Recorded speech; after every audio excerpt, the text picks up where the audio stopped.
was postmarked Norway. She placed it by her father's toast, and he absent-mindedly picked it up to take a bite. When he realized what it was, a funny look passed over his face, as if someone had cast a magic spell into his eyes. "What is it?" she asked him. "We're going to the Arctic Circle," he said, opening the letter and blinking fast. "I got the job.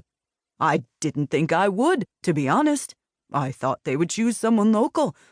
But apparently my research paper on the scientific study of atmosphere swayed them. It's a weather station on a small island about a day's boat journey away from the coast of Norway." April hopped up and down before answering. "What kind of island? How many people live there?" He looked down sheepishly. "It's not that kind of island. In fact, there won't be anyone there but us." "Just us two?" Something fizzy rushed through her. "On an island? All alone?"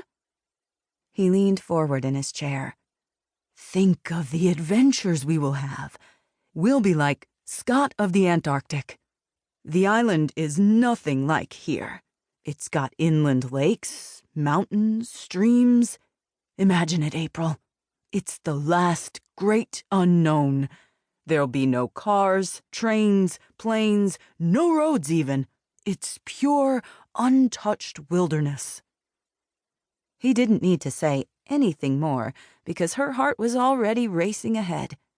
Not only would they be in the Arctic Circle, they would also have all this time together, just them. They would be able to do so many things, like building snowmen, sledding down mountains, and...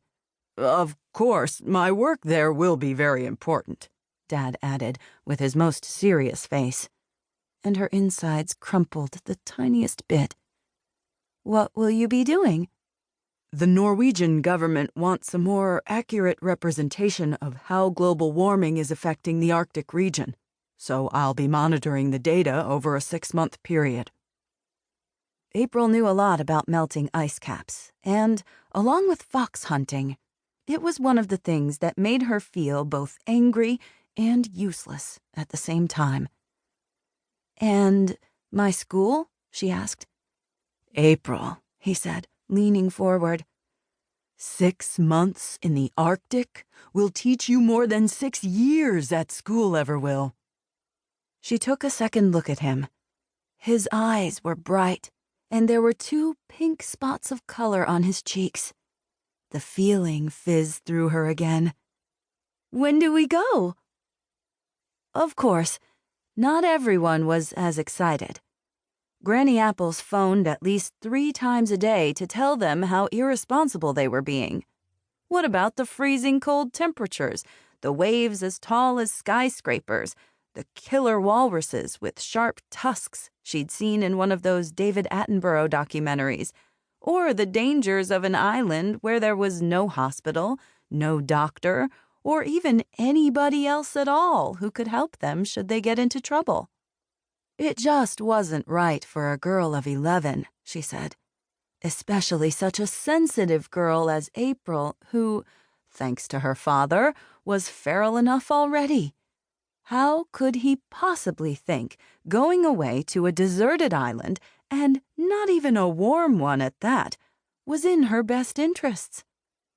But Dad was stubborn when he wanted to be, and just pretended to be deaf. "For goodness sake, Edmund," she bellowed at him in frustration. "It's called Bear Island. What if she gets eaten?" Although he tried to reassure her that there were no bears on Bear Island, Granny Apples refused to listen. "If you see a polar bear, April," she said, "remember to run." So it was that on April 1st, they started the first leg of their journey. They were to fly to Oslo, then change planes and head to a small town called Tromsø, and from there, a boat journey to Bear Island. As the plane took off and turned its nose north, April pressed her face to the window and looked down on her disappearing home. This was it. They were headed to the Arctic Circle.